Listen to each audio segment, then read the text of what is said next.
धन गुरु रामदास जी महाराज ने अध्यात्मक मंडल दियां जो ये चार अवस्था बयान कीतियां ने। प्रथम कर्म कांड है, प्रवृत्ति कर्म, कर्मां दे विच प्रवृत्त हो जाना।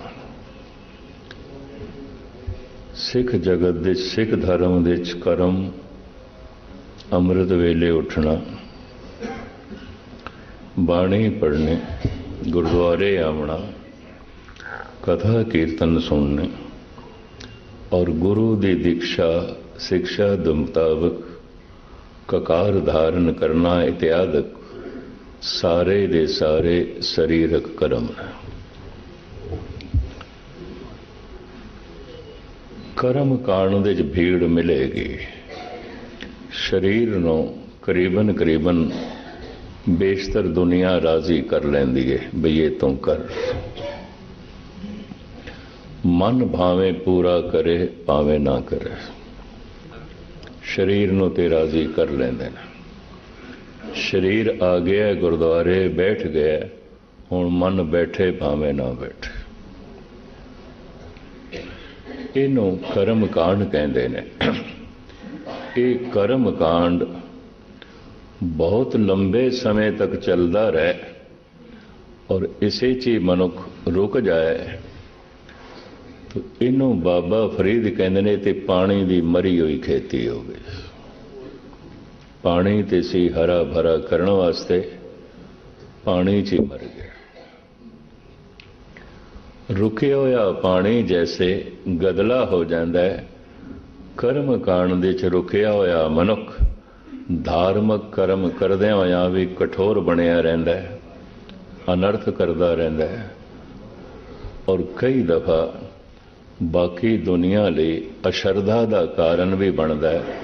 लोकी कहंदे ने गुरुद्वारे भी जांदा है, अनर्थ भी करता है, बाणी भी पढ़ता है, बेईमानी भी करता है, नितनेम भी करता है, महा झूठा भी है, छलिया ते धोखेबाज भी है।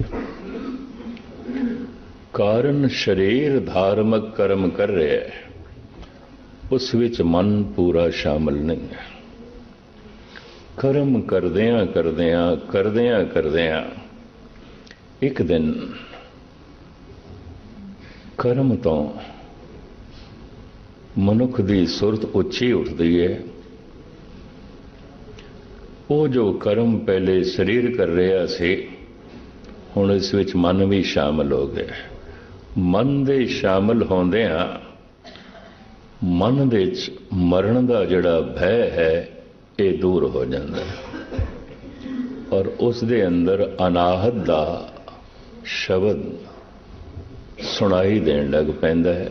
ये फिर दूजी अवस्था है। कर्म कांड तक रुकिया होया है, भय भी बनिया रहेगा और प्रभु की वो आवाज़ जो अनाहद नाद है उन्होंने भी नहीं सुन सकेगा। ऐसा भी हो सकता है कोई इस दूसरे ही रुकिया रह गए तो जिंदगी का अंत हो गया। मन जिन्हां संस्कारां विच शरीर नूं छोड़दा है, अगले शरीर विच उन्हां ही संस्कारां दे मुताबिक दूजे शरीर विच प्रवृत्त करदा है। इस वास्ते हर मनुख दे अलग अलग संस्कार होंदे ने ते हर मनुख दे अलग अलग सुभाव होंदे ने। कोई किसी थां ते रुकिया सी, कोई किथे थां ते रुकिया सी। मनुख रात नूं जिथे सुत्या अमूमन सवेरे उत्थों ही जागेगा। जिस मानसिक हालत विच मौत होई है, अगला जन्म भी उसी मानसिक हालत विच होंदा है। मैं फिर दोहरावां, आम अमूमन मनुख रात जिस हालत विच सुता है और जिस थां ते सुता है, सवेरे जागेगा उत्थे ही है। मनुख दी जिस मानसिक हालत विच मौत हुई है, अगला जन्म उसी मानसिक हालत तो चलेगा। इस वास्ते किसी दी कर्म कांड विच मौत हो गई ਕਿਸੇ ਦੀ ਦੂਜੀ ਅਵਸਥਾ ਨਿਰਭੈ ਹੋ ਗਿਆ ਸੀ, ਮਰਨ ਦਾ ਭੈ ਤੇ ਨਹੀਂ ਰਿਹਾ ਸੀ, ਅਨਾਹਦ ਵੀ ਸੁਣ ਰਿਹਾ ਸੀ। ਐਸਾ ਮਨੁੱਖ ਦੂਜੇ ਜਨਮ ਦੇ ਵਿੱਚ ਬੜੀ ਛੇਤੀ ਅਨਾਹਦ ਸੁਣ ਲਏਗਾ, ਨਿਰਭੈ ਵੀ ਹੋ ਜਾਏਗਾ। ਅੱਗੇ ਹੁਣ ਇਸਨੇ ਯਾਤਰਾ ਕਰਨੀ ਹੈ ਕਿ ਨਹੀਂ ਕਰਨੀ। ਹਰ ਇੱਕ ਦੇ ਜਨਮ ਦਾ ਮਾਨਸਿਕ ਟਿਕਾਣਾ ਅਲੱਗ-ਅਲੱਗ ਹੁੰਦਾ ਹੈ। ਮਨੁੱਖ ਰੁਕਿਆ ਕਿਉਂ ਰਹਿ ਜਾਂਦਾ ਹੈ? ਵਾਸ਼ਨਾ ਕਰਕੇ। ਕੋਈ ਕਿਸੇ ਪੜਾਅ ਤੇ, ਕੋਈ ਕਿਸੇ ਪੜਾਅ ਤੇ। ਔਰ ਜਿਤਨੇ ਚਿਰ ਤੱਕ ਵਾਸ਼ਨਾ ਹੈ, ਗਤੀ ਜਿਹੜੀ ਹੈ ਉਹ ਤੇਜ਼ ਨਹੀਂ ਹੋਵੇਗੀ। ਇੱਕ ਦਿਨ ਸਰੀਰ ਦਾ ਅੰਤ ਹੋ ਜਾਏਗਾ, ਵਾਸ਼ਨਾ ਦੇ ਵਿੱਚ ਮਨ ਭਗਵੰਤ ਤੱਕ ਪਹੁੰਚਿਆ ਨਹੀਂ। ਇਹ ਵਾਸ਼ਨਾ ਫਿਰ ਜਨਮ ਕਰਾ ਦੇਗੀ। ਵਾਸ਼ਨਾ ਦਾ ਮਤਲਬ ਹੈ ਅਜੇ ਕੁਝ ਚਾਹੀਦਾ ਹੈ, ਮੰਗ ਹੈ। ਵਾਸ਼ਨਾ ਦੇ ਵਿਦਵਾਨ ਤਿੰਨ ਕੇਂਦਰ ਮੰਨਦੇ ਨੇ: ਅਹੰਕਾਰ ਵਾਸ਼ਨਾ, ਲੋਭ ਵਾਸ਼ਨਾ, ਕਾਮ ਵਾਸ਼ਨਾ। ਇਹ ਵਾਸ਼ਨਾ ਦੇ ਤਿੰਨ ਕੇਂਦਰ ਨੇ। ਅਹੰਕਾਰ ਵਾਸ਼ਨਾ ਪ੍ਰਭਤਾ ਮੰਗਦੀ ਹੈ। ਹੰਕਾਰ ਵਾਸ਼ਨਾ ਜੋ ਪ੍ਰਭਤਾ ਹੈ ਉਸ ਨਾਲ ਤ੍ਰਿਪਤ ਨਹੀਂ ਆਉਂਦੀ, ਹੋਰ ਚਾਹੀਦੀ ਹੈ, ਹੋਰ ਚਾਹੀਦੀ ਹੈ, ਸਤਾ ਹੋਰ ਚਾਹੀਦੀ ਹੈ, ਪ੍ਰਭਤਾ ਹੋਰ ਚਾਹੀਦੀ ਹੈ। ਅਜੇ ਦੇ ਸਿਰਫ ਮਹੱਲੇ ਵਾਲੇ ਬੰਦੇ ਹੀ ਸਤਿਕਾਰ ਕਰਦੇ ਨੇ, ਨਹੀਂ ਸਾਰਾ ਸ਼ਹਿਰ ਸਲਾਮ ਕਰੇ। ਅਜੇ ਤੇ ਸਾਰਾ ਸ਼ਹਿਰ ਹੀ ਮੰਨਦਾ ਹੈ, ਨਹੀਂ ਸਾਰਾ ਪ੍ਰਾਂਤ ਪੂਜਾ ਕਰੇ। ਅਜੇ ਤੇ ਸਿਰਫ ਪ੍ਰਾਂਤ ਵਾਲੇ ਹੀ ਨੇਤਾ ਮੰਨਦੇ ਨੇ, ਨਹੀਂ ਸਾਰਾ ਦੇਸ਼ ਮੰਨੇ। ਤੋ ਦੇਸ਼ ਤੇ ਵੀ ਕਿਆ ਹੰਕਾਰ ਵਾਸ਼ਨਾ ਰੁਕ ਜਾਂਦੀ ਹੈ? ਨਹੀਂ, ਨਵਾਂ ਖੰਡਾਂ ਵਿੱਚ ਜਾਣੇ। ਨੌ ਖੰਡ ਪ੍ਰਿਥਵੀ ਮੈਨੂੰ ਜਾਣੇ। ਨੌ ਖੰਡ ਪ੍ਰਿਥਵੀ ਮੇਰਾ ਜਸ ਗਾਇਨ ਕਰੇ। ਨੌ ਖੰਡ ਪ੍ਰਿਥਵੀ ਦੇ ਮਨੁੱਖਾਂ ਦੀ ਜ਼ਬਾਨ ਤੇ ਮੇਰਾ ਨਾਮ ਹੋਵੇ, ਮੇਰਾ ਜਸ ਹੋਵੇ। ਅਹੰਕਾਰ ਵਾਸ਼ਨਾ ਦੀ ਕੋਈ ਸੀਮਾ ਨਹੀਂ ਹੈ। ਲੋਭ ਵਾਸ਼ਨਾ, ਹੋਰ ਧਨ ਚਾਹੀਦਾ ਹੈ, ਹੋਰ ਚਾਹੀਦਾ ਹੈ, ਹੋਰ ਚਾਹੀਦਾ ਹੈ। ਕਿਤਨਾ ਕੁ ਚਾਹੀਦਾ ਹੈ? ਸੀਮਾ ਨਹੀਂ ਹੈ, ਸੀਮਾ ਨਹੀਂ ਹੈ। ਫਿਰ ਇਸੇ ਤਰੀਕੇ ਨਾਲ ਕਾਮ ਵਾਸ਼ਨਾ ਹੈ, ਰੂਪ ਦੀ ਕੋਈ ਸੀਮਾ ਨਹੀਂ ਹੈ, ਕੋਈ ਸੀਮਾ ਨਹੀਂ। ਇਹ ਵਾਸ਼ਨਾ ਵੱਧਦੀ ਗਈ, ਵੱਧਦੀ ਗਈ, ਵੱਧਦੀ ਗਈ, ਮਨੁੱਖ ਨੂੰ ਭ੍ਰਸ਼ਟ ਕਰ ਦੇਗੀ। ਹੰਕਾਰ ਵਾਸ਼ਨਾ ਮਨੁੱਖ ਨੂੰ ਹਿੰਸਕ ਬਣਾ ਦੇਗੀ, ਕਿਉਂਕਿ ਜਿਤਨੀ ਪ੍ਰਭਤਾ ਵੱਧਦੀ ਗਈ, ਜਿਤਨੀ ਤਾਕਤ ਵੱਧਦੀ ਗਈ, ਥੋੜੀ ਥੋੜੀ ਵੀ ਰੁਕਾਵਟ ਹੋਵੇਗੀ, ਉਹਨੂੰ ਹਿੰਸਾ ਦੇ ਨਾਲ ਖਤਮ ਕਰੇਗਾ। ਇਹ ਵੀ ਮੈਂ ਅਰਜ਼ ਕਰਦੇ ਹਾਂ।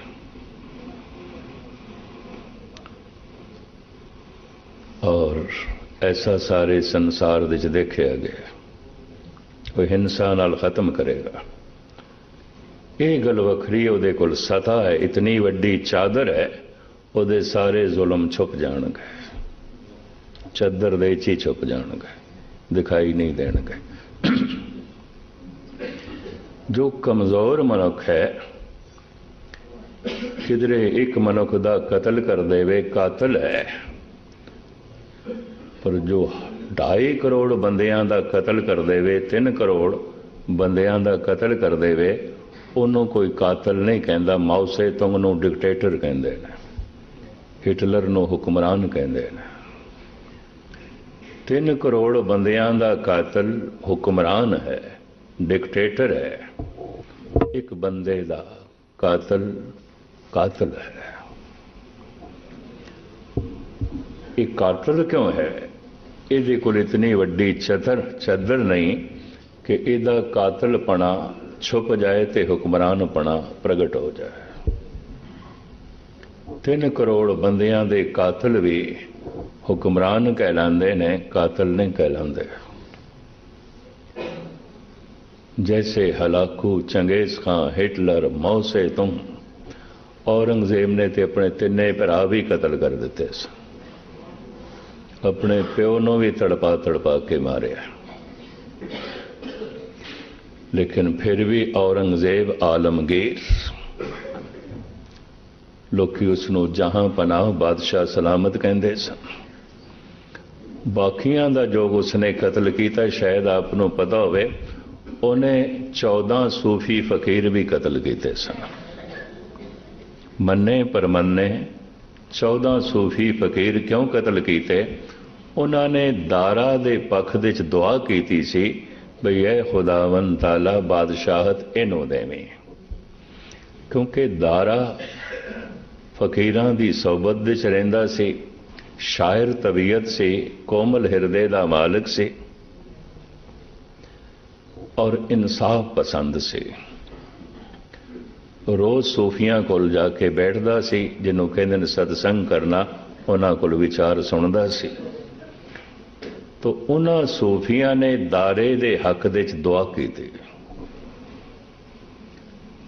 बस औरंगजेब इसे तो ही चिड़ गया। जदों सता दे च आया, ताकत दे च आया, उन्हें 14 फकीर भी कतल किए,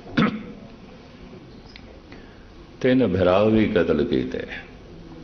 वड्डी भैन जहां आरा वो रोंदी हुई आई। उस वक्त जदों नूं पता चलिया दारे नूं भी कतल कर दिता, उन्हें औरंगजेब नूं झाड़ पाई। औरंगजेब इस झाड़ नूं नहीं सहार सकिया, गुत्तों पकड़ के उन्हों भी जेल दे बंद किया प्यो दे नाल। आखिया अंदर अब्बा की सेवा करने वास्ते कोई नहीं, नौकरानी कोई नहीं, तू कर। जेल दे अंदर बीमार सी। जहां आरा भी 7 साल जेल दे च रही है, वड्डी बहन। पर इस तरह के कातल इंसान नूं कोई कातल उस वक्त के इतिहासकारां ने नहीं आख्या, बल्कि इंज लिखा औरंगजेब आलमगीर जहां पना बादशाह सलामत। क्यों? सता दी चद्दर है, सारा कतल ढकिया जाता है, सारा कतल ढकिया जाता है। लोभ वासना वधी गई, वधी गई, वधी गई, ते किधरे दे कोल ताकत भी होवे और ताकत नाल वधी है तो ये भ्रष्ट हो जाएगा, लुटेरा होवेगा, डकैत होवेगा। बहुत सारे हुक्मरान बादशाह असल दे च लुटेरे ही होंदे ने। मैं इतिहास पढ़िया, शुरू शुरू जिहड़ी बादशाहत राजापन शुरू होया, ये धारावां 2 ने। पहली धारा एक मनुख जो हर एक नाल जबरदस्ती करता सी, ਇਹਦੇ ਕੋਲ खो लेनी चीज़, ਉਹਦੇ ਕੋਲ खो लेनी, तो अगले ने कुछ भी नहीं आख्या तो तगड़ा ग्रोह बना लेना। फिर रस्ते विच खुआ खाई, बाट पाट। फिर देखे ये भी सफलता मिल गई है, पिंडां नूं लुटो, कस्बियां नूं लुटो। ताकत वध गई, समर्था वध गई, कई पिंडां दे मालिक बन गए। इस तरह रजवाड़े शुरू हुए। इतिहास पढ़ लेना, रजवाड़े इस तरह शुरू हुए। कुछ एक उन्हां राजियां दियां, उन्हां बादशाहां दियां संतानां जो पीढ़ी दर पीढ़ी राजपाट चलाते रहे, लेकिन शुरुआत इस तरह हुई। कुछ पिंडां दे लोग किसी नूं मुखिया बना देंदे सन भी साडे आपसी झगड़े ने, तुसीं निपटाओ। तो बहुत सारे पिंड, बहुत सारे झगड़े, उस बंदे का सारा समा इस च लगता सी। उहदी उपजीविका वास्ते सारे फिर कुछ ना कुछ उसनूं नजराना भेंट करते सन। वो जो फैसला करता है कोई इनकारी ना होवे, उन्होंने नाल साथी भी चाहिए होंदे सन, जो फिर सहजे सहजे फौज बनी, सिपाही बने, ताकत वधी वधी वो मालिक बन गए। ये 2 ही ढंग ने और ये ढंग अजे भी ने। ये भी मैं अर्ज कर रहा। सता दी चद्दर इतनी वड्डी आउंदी है, करोड़ां लुट लैंदे ने, अरबां लुट लैंदे ने, फिर भी मिनिस्टर बने रहंदे ने, हुक्मरान बने रहंदे ने। एक बंदा तो कि जिथों एक बंदे की जेब कट ले तां भी चोर है, पर जो सारे मुल्क की जेब कट लवे तां भी चोर नहीं है, मिनिस्टर है। सतह की चद्दर इतनी वड्डी है, छुपा देंदी है। और सतह दे वधदियां लोभ वधदा है, और लोभ भ्रष्ट कर देंदा है, बेईमान बना देंदा है, डकैत बना देंदा है, चोर बना देंदा है। इसी तरीके दे नाल काम वासना सतह दे नाल यह भी वधदी है। इस वक्त जो मेरे पढ़न ते सुनन दे चाया है, मोरक्को दा नवाब बादशाह उदियां 1000 बेगमान है। मौजूदा निज़ाम तो पहले 2 निज़ाम जो इस निज़ाम दा दादा से इदियां 600 बेगमां सन। हैदराबाद निज़ाम एक महाराजे दियां 400 राणियां सन। और बलात्कारी दुराचारी किस नूं कहंदे ने? सतह दे वधदियां, ताकत दे वधदियां, धन दे वधदियां एक काम वासना भी वध जाती है। पुरुष है बलात्कारी हो जाता है, गुस्ताखी माफ, स्त्री है गनका हो जाती है। वासना भ्रष्ट करके रख देती है। लोभ वासना डकैत बना देती है, बेईमान बना देती है, चोर बना देती है। अहंकार वासना हिंसक बना देती है। शरीर दा अंत हो गया, वासना दा अंत ते होया नहीं। शरीर बुढ़ा हो गया, वासना ते बुढ़ी नहीं हुई। अगर शरीर दे बुढ़े होंदियां वासना बुढ़ी हो सकती है, तो शरीर दे मरदियां वासना मर भी सकती है। तो मैं अर्ज करा, शरीर दे मरदियां ना वासना मरदी है, शरीर दे बुढ़े होंदियां ना वासना बुढ़ी होंदी। इस चक्कर च ना पैना। थोड़े कानपुर दे ची मेरे गूढ़े मित्र सन, बुजुर्ग सन, बड़ा लंबा दाड़ा, पुराने बुजुर्ग सारे ही समझते हैं, जानते हैं। और बड़ी बाणी पढ़नी, बड़ा नाम जपना, हाथ दे च बड़ी लंबी चौड़ी माला, पर 90 साल की उम्र दे च भी इत्थे विआह कराया। सारे मैनू आखन थोड़ा साथी थोड़े कोल आउंदा है।